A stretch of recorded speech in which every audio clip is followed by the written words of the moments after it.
আসসালামু আলাইকুম and hello everyone. কেমন আছেন আপনারা সবাই? আলহামদুলিল্লাহ আমরা বেশ ভালো আছি। আমি ইভা, নতুন বছরের শুভেচ্ছা জানিয়ে আরও একটি নতুন ব্লগ আপনাদের সাথে শেয়ার করতে যাচ্ছি। আশা করছি আমার আজকের ব্লগটিও আপনাদের কাছে ভালো লাগবে।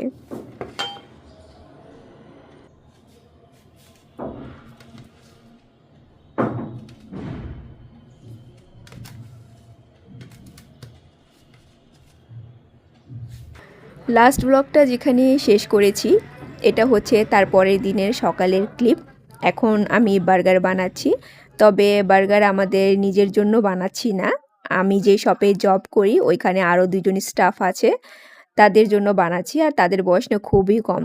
একজনের বয়স হচ্ছে মানে ১৬ বছর, আরেকজনের আই থিংক ১৯ কিংবা ২০ এরকম হবে। তো প্রতিদিনই দেখা যায় তাদের সাথে তো গল্প করি যতক্ষণ থাকি। আর মাঝে মধ্যে ক্ষুধা লাগলে সিঙ্গারা, সমুচা, চা এগুলো আনাই। আমিও খাই, ওদেরকেও দেই। তো সেদিন কথা বলতে গিয়ে আমার পাশে যে বসে সেলস গার্ল, ওকে জিজ্ঞেস করছিলাম যে তোমার কি খাবার পছন্দ? তো সে বেশ কয়েকটা খাবারের নামই বলেছে। তো বললাম যে ফাস্ট ফুড হিসেবে তুমি কি খেতে পছন্দ করো? তখন ওই বলল যে বার্গার খেতে পছন্দ করে। দেন আমি কোয়েশ্চেন করলাম, বার্গারের তো অনেকগুলো ভ্যারিয়েশন আছে। যেমন সাব বার্গার, তারপর হচ্ছে ফ্রাইড চিকেন দিয়ে বার্গার, প্যাটি দিয়ে বার্গার কোনটা ভালো লাগে?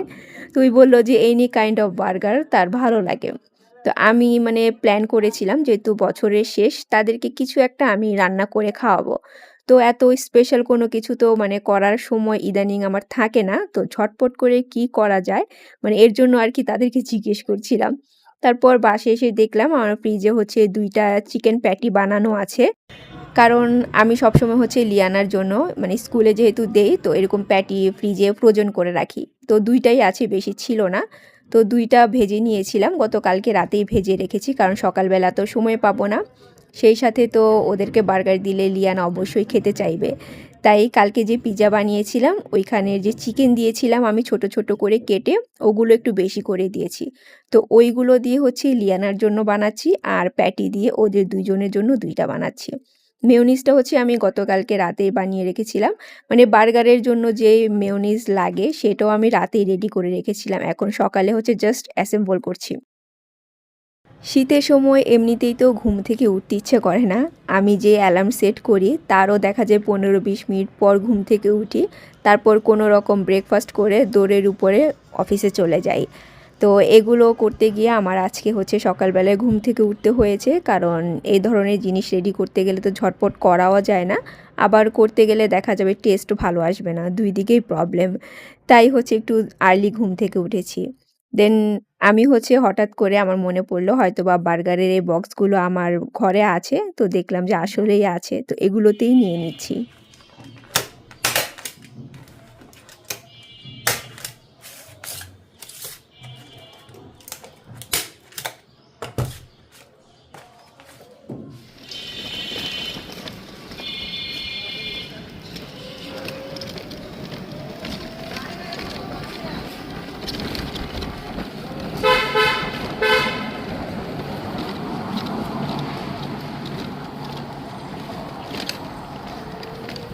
এটা হচ্ছে ডিসেম্বরের ৩১ তারিখ। আমি শপে যাচ্ছিলাম।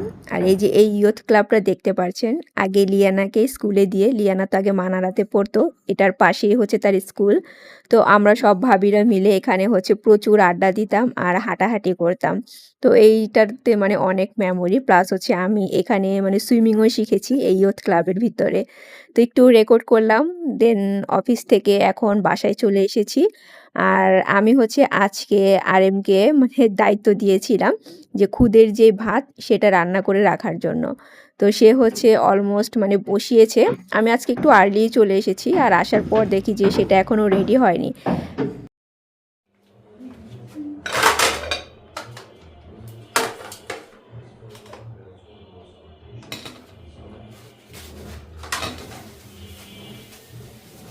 ভেবেছিলাম আজকে যেহেতু বছরের শেষ দিন সো সকাল থেকে কি করব এগুলো একটু একটু করে রেকর্ড করব।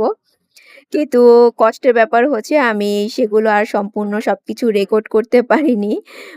খাওয়া-দাওয়ার পর হচ্ছে আমার এত আলসেমি চলে এসেছে। তো এরপর হচ্ছে আরো বেশ কিছু কাজ করেছি। প্লাস হচ্ছে যে চা খাওয়া।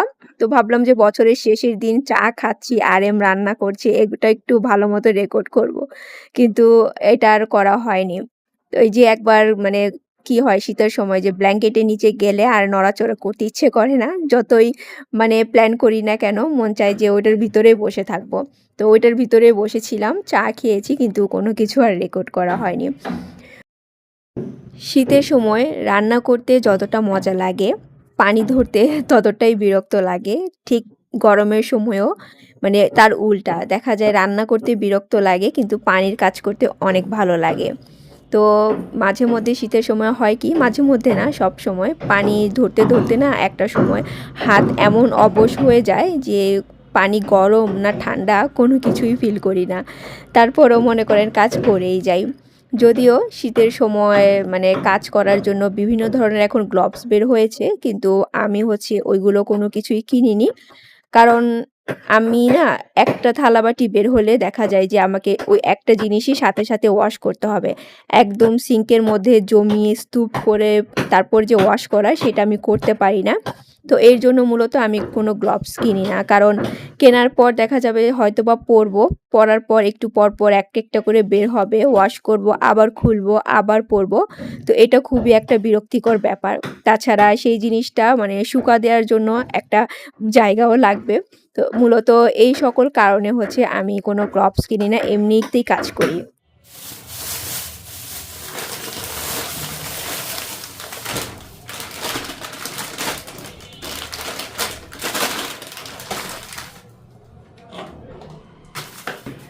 এবার 31st নাইট আর বছরের প্রথম দিন কে কিভাবে সেলিব্রেট করলেন, কে কি করলেন, আমি যা করেছি মূলত আজকের ব্লগে সেগুলোই শেয়ার করতে যাচ্ছি।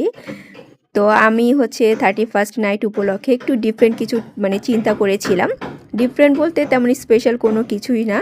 ভাবলাম যে ঘরের মধ্যে কিছু একটা রান্না করব, দেন মানে আমি, লিয়ানা আর আরেম ৩ জনে মিলেই সেলিব্রেট করব। বাইরে যাওয়ার কোনো ইনটেনশনও ছিল না, কাউকে ইনভাইট করারও ইনটেনশন ছিল না। তারপর হঠাৎ করে প্ল্যানটা চেঞ্জ হয়ে যায়। তার কারণ হচ্ছে যে একজন ভাবি আমাকে বলল যে, "আপনার কি প্ল্যান মানে 31st নাইটে?" তো আমি বললাম যে, "তেমন কোনো কিছুই না, বাসাতেই থাকবো।" তো উনি বলল যে, "আমারও কোনো কিছু প্ল্যান নেই, তো চলেন কিছু একটা করি।" তারপর এই তো কিছু একটা করি বলে এখন বাকি ভাবিদেরও কল দিলাম। আর হচ্ছে সবাইকে মানে রাজি করানো কিংবা সবাই হচ্ছে কিছু করবে কিনা, কোথাও যাবে কিনা এই ব্যাপারটি হচ্ছে মানে আমাকেই হ্যান্ডেল করতে হয়।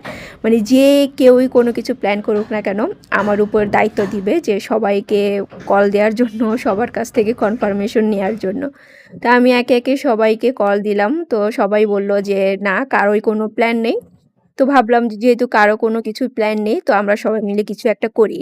আর এই ডিসিশনটা হয়েছে জাস্ট মানে ৩০ তারিখে মানে ২৯ তারিখে রাতে চিন্তা করেছি। ৩০ তারিখে সবাইকে কল-টল দিয়ে রাজি করেছি। মানে এরকম একটা জাস্ট একদিন আগে হচ্ছে সবাই মিলে সবকিছু প্ল্যান করেছি। তো ভাবলাম যে কি করা যায়? দেন ডিসিশন হলো 1 ডিশ অর 2 ডিশ পার্টি করতে পারি। কারণ যেহেতু একদিন মাত্র সময় আছে, তো একজনের উপর মানে কোনো কিছু করতে গেলে দেখা যায় বেশি প্রেশার পড়ে যাবে। সো সবাই মিলে কিছু, কিছু বানিয়ে নিয়ে আসলে আর কোনো প্রবলেম হবে না। মানে সবকিছু এনজয় করা যাবে আরকি। তারপর হচ্ছে চিন্তা হলো যে কার বাসায় করা যাবে। তো আমি ১ম এ সারেন্ডার করেছি। বললাম যে, "না, আমার বাসায় কোনো কিছু করতে পারবো না। কারণ গত ২ মাসে আমার বাসার যে অবস্থা হয়েছে আর হচ্ছে ক্যাবিনেটগুলো কিচেন থেকে বের করা হয়েছে সেগুলো এখনও নিয়ে যাইনি। আমার বাসাতেই আছে। সো পুরো কনজেস্টেড অবস্থা।" তো বললাম যে, "আমি আমার বাসাতে কাউকে আনতে পারবো না। অন্য কারো বাসায় হলে ঠিক আছে।" দেন আরেক ভাবি বলল, "তাহলে আমার বাসাতেই আসেন।" তো এখন হচ্ছে আমি সেটাই রান্না করছি। আমি ঝটপট করে টুনা পাস্তা করছি। ১ম এ ভেবেছিলাম চিকেন রান্না করব। কিন্তু এতগুলো মানুষ মানে অলমোস্ট ২১-২২ জন মানুষের জন্য চিকেন করতে গেলে দেখা যাবে যে আমাকে তো সেইটা আবার মানে এনে ওয়াশ করতে হবে। সো সেই টাইমটা তো নেই। তো ভাবলাম ঝটপট টুনা পাস্তা করা যায় তো এটাই করে নিই। এখানে কয়টা বাচ্চা মানুষ আছে? ৬ টা। সব ৬ টা।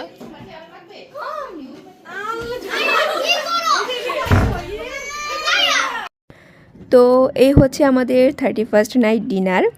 যদিও আজকের দিনে কাবাব থাকলে বেস্ট হতো, কিন্তু কাবাব ছাড়াই হচ্ছে আমরা আজকে এই দিনটা মানে এই রাতটা সেলিব্রেট করছি। কারণ কাবাব বানাতে গেলে একটু সময়ের ব্যাপার। যেহেতু আমরা সবকিছু একদম শেষ মুহূর্তে প্ল্যান করেছি, তাই কারো পক্ষে পসিবল হয়নি কাবাব বানানোর। তো আর এখানে হচ্ছে আরেকজন ভাবির খাবার মিসিং আছে, উনি এখনও পর্যন্ত আসেননি। ওনাকে ছাড়াই আমরা সবাই মিলে খাওয়া শুরু করে দিয়েছি, কারণ এখন অলমোস্ট কিন্তু ৯টা বেজে গিয়েছে। তারপর যে ভাবির বাসায় এসেছিলাম, উনি বিফ তেহারি রান্না করেছিলেন, সেই সাথে সালাদ। তো এরকম বিফ তেহারি আর সালাদ থাকলে আই থিংক আর কোনো কিছুরই দরকার পড়ে না। তো এই যে ওই ভাবি চলে এসেছেন, আর উনি কাবাব, তারপর সরি মানে ফ্রাইড চিকেন আর পায়েস নিয়ে এসেছিলেন।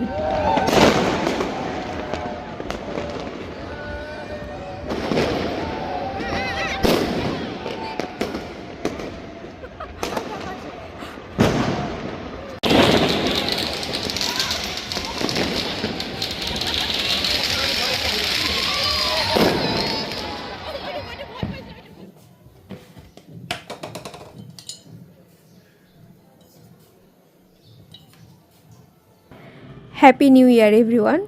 আবারও আপনাদেরকে উইশ করলাম, কারণ আজকের দিনটাই হচ্ছে ১লা জানুয়ারি। তো এবছর কিন্তু আতশবাজি, বোমা এগুলো ফাটানো নিষেধ ছিল। তারপরও সবাই কম বেশি মানে এনজয় করেছে। যদিও কখনোই আমরা হচ্ছে এরকম আতশবাজি, বোমা ফাটাই না, কিন্তু ছাদে উঠে সবারটা দেখতে, তারপর এনজয় করতে বেশ ভালোই লাগে।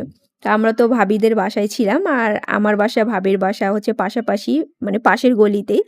তো শেষ মুহূর্তে হচ্ছে দৌড়াতে দৌড়াতে বাসায় এসেছি, কারণ মনে হচ্ছিল যে কেউ না কেউ কিছু তো মানে ফাটাবেই, কারণ ১২টা বাজার আগে থেকেই মানে একটু বোমা ফাটানোর শব্দ পাওয়া যাচ্ছিল। তো ঝটপট করে এসে ছাদের উপর দৌড় দিয়ে একটু দেখলাম আর কি।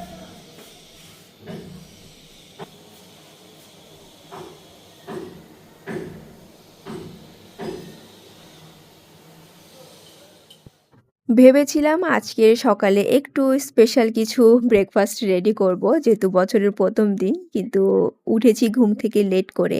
তো লেট করে ঘুম থেকে ওঠার পর আর হচ্ছে কোনো স্পেশাল কিছু বানানোর একদমই সময় ছিল না, কারণ আবার হচ্ছে মানে লাঞ্চে একটু বাইরে যাব। তো ভাবলাম এখন যদি কোনো কিছু বানাই আর লেট করে ব্রেকফাস্ট করি, তো লাঞ্চে বাইরে গিয়ে তেমন স্পেশাল কোনো কিছু খেতে পারবো না। তার চেয়ে বা মানে ভালো ঝটপট করে কিছু একটা করে খেয়ে নেই। তো আমি বছরের ১ম দিনটাই শুরুই করলাম মানে পরোটা আর চা দিয়ে। তো লিয়ানাও বলছিল যে মামুনি আমিও তোমার সাথে হচ্ছে পরোটা আর চা খাবো, কোনো কিছু খাবো না। তো আরএমকে বললাম তোমাকে কিছু একটা করে দেই, ওই বলল যে না, আমিও আমার অ্যাজ ইউজুয়াল যে ব্রেকফাস্ট সেটাই করব। তো এই তো বছরের ১ম দিনের ব্রেকফাস্ট। বনানীতে স্বাদে বাংলাদেশ নামের একটা দেশীয় রেস্টুরেন্ট আছে। তো এই রেস্টুরেন্টে হচ্ছে এর আগে আমি আর লিয়ানা খেয়েছিলাম। তো আজকে আবারও এসেছি। আর এখানে না এই যে একটা মানে খেলা আছে যে কেউ যদি এই যে 10 এর মধ্যে স্টপ করতে পারে তখনই সে একটা ফ্রি মিল পাবে। তো এই অফারটা দেখে না অনেকেই খেলছিল, কিন্তু কষ্টের ব্যাপার হচ্ছে কারোটাই হচ্ছে 10 এর মধ্যে স্টপ হচ্ছিল না। হয় আগে হয়ে যায়, না হয় পরে হয়ে যায়। তো যাই হোক, এই হচ্ছে আমাদের আজকের লাঞ্চ। এখানকার যতগুলো খাবার আমি এ পর্যন্ত খেয়েছি তার প্রত্যেকটাই খাবার আমার কাছে বেশ ভালো লেগেছিল। দেন আপুর শপে এসেছি আমি, কারণ রেস্টুরেন্টটা হচ্ছে আপুর শপের পাশাপাশি আর কি। তো এখানে এসে আমি আরিমকে বললাম যে আমাকে কিছু একটা গিফট কিনে দাও, যেহেতু তুমি ফার্স্ট টাইম এসেছো। আর এই ফিঙ্গার রিংগুলো আমি হচ্ছে বেশ যখন এনেছিল তখনই দেখেছিলাম, আমার কাছে বেশ ভালো লেগেছিল, কিন্তু মানে কিনিনি আমি। ভাবলাম যে কোনো এক সময় কিনবো। তো আজকে যেহেতু সুযোগ পেয়েছি, তো ভাবলাম যে এখান থেকে একটা ফিঙ্গার রিং আমি কিনে নেই। তো ওইখান থেকে ফিঙ্গার রিং কিনে আমি এরপর চলে এসেছি চামিচিতে, এটাও মানে বনানীতে। এখানকার বোবা ড্রিঙ্কস এত মজা, মানে আমি এ পর্যন্ত যে কয়েকটা রেস্টুরেন্টে বোবা ড্রিঙ্কস খেয়েছি তার কোনোটাই আমার কাছে মানে এত বেশি ভালো লাগেনি এখানকারটা যতটা টেস্ট লেগেছে। মানে এত মাইল্ড একটা ফ্লেভার, আর হচ্ছে সুইটনেসটাও পুরো পারফেক্ট, মানে খুবই মজা লেগেছে। তো ভাবলাম এরপর থেকে যতবার খাবো এখান থেকেই বোবা ড্রিঙ্কস খাবো। তো এই যে, এই ছিল আমাদের আজকের নিউ ইয়ারের ঘোরাঘুরি, খাওয়া-দাওয়া। আচ্ছা, আজকে আমার ভয়েস দেওয়ার সময় না অনেক টুকু সাউন্ড হয়েছে। কারণ আমার ভয়েস আইসোলেশন ও কাজ করছে না। মানে কাজ করছে না বলতে এত বেশি সাউন্ড যে ওইগুলো দেওয়ার পরও কাজ হচ্ছিল না। সাউন্ডটা বুঝাই গিয়েছিল। সো প্লিজ কিছু মনে করবেন না। আর আজকে এই পর্যন্তই। Once again happy new year. Take care and always love yourself. আল্লাহ হাফেজ।